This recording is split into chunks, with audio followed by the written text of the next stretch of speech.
The best hotel. It's hard to say. I think a lot of people claim, say here in Saigon, Ho Chi Minh City, the best hotel being Park Hyatt.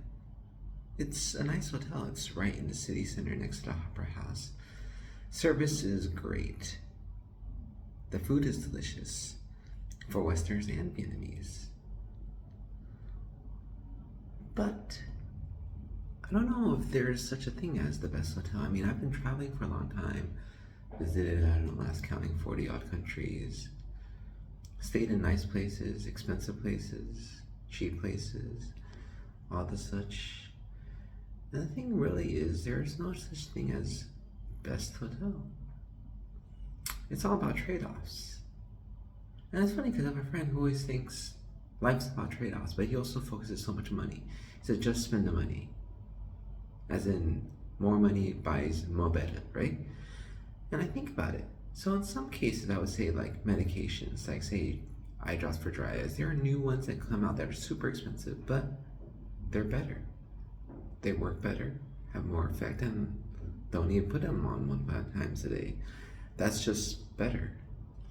But when you think about hotels, or when I think about hotels or somewhere to stay, the thing about the Park Hyatt Saigon is that it isolates you. You're in the city center, which is great. I think it's a nice location to stay. But you're sort of away from everything. You go in your room and it's like being in a cave. You don't hear the outside noise. Whereas you stay in many other places. Like I'm staying in a smaller place that's been a redone, older building, very industrial chic style. You hear the noise outside. People are there sitting outside watching the half-built buildings. It's noisy. It's crowded outside. It's a little bit messy. There's street vendors right out the door. You could buy sugarcane juice for like $1. And you are in the city. See, that's the thing for me. I always have this debate about nice hotels because do you want to spend time in the nice hotels? Outside of the US, the hotels in other parts of the world I think are much nicer. You could spend all day in there. The Cardinal Echo, we went there in the afternoon and didn't leave till the next morning, afternoon, noon, etc. It's nice. They have a gigantic staircase that winds its way down. The views are tremendous.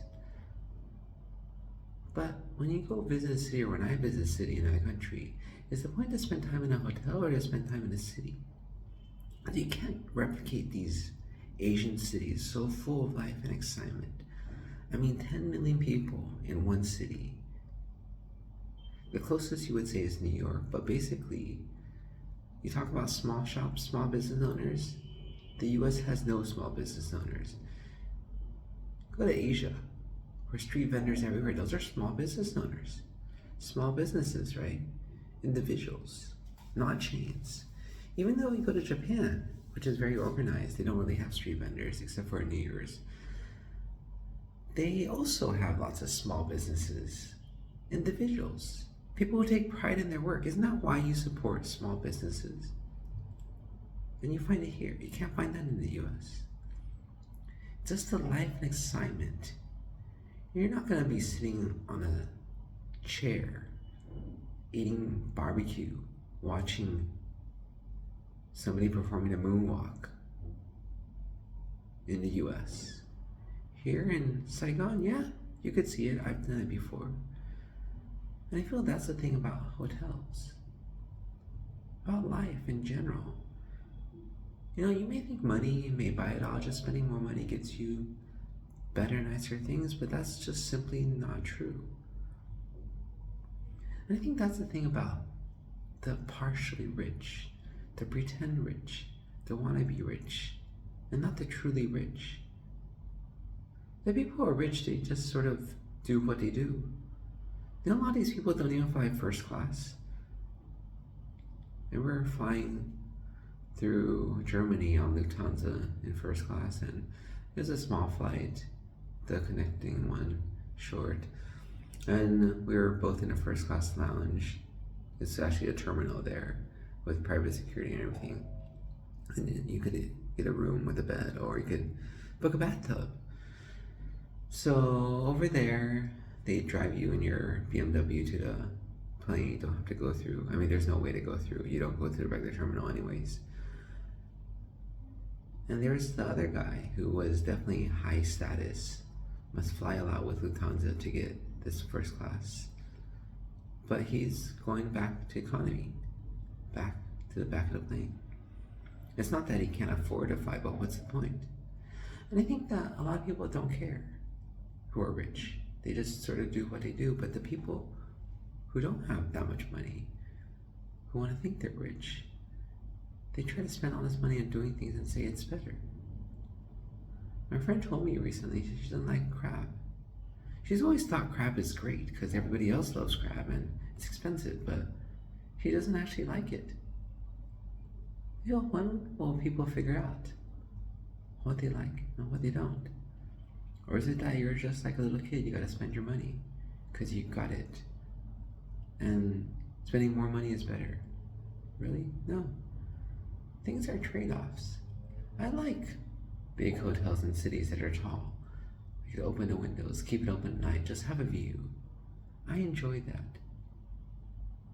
I also love these small places where you're in the midst of it, in the hustle and bustle of life, not away from it. You have people who are still local. They speak English with an accent, it's sort of broken.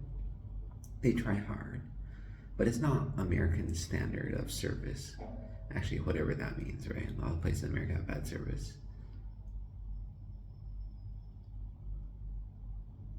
It's a different experience. There's no one best. Some may be better than others, but best is not possible because it's all about trade-offs. When you look at life, would you say Jeff Bezos, billionaire, is living the best life? Or is it Elon Musk? Or is it not even a rich person, but a contented old man living in the countryside with his dog? Best? I don't think anybody describes that about life, comparing one person's life to another. Individual choices, preferences. Individual hotels. Try out a cheap local hotel sometime. It may be a bad experience. I've had plenty of bad experiences. But it also may be amazing.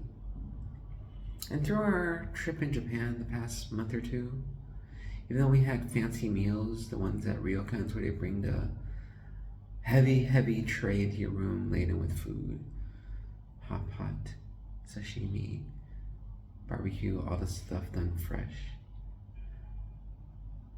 The hot pot in a restaurant that wasn't crowded the last night we were there in Japan. The reason we went there is because it wasn't crowded, it had no line. It was delicious, and she says it's the best. It wasn't fancy, but my wife liked it the best because that's life, right?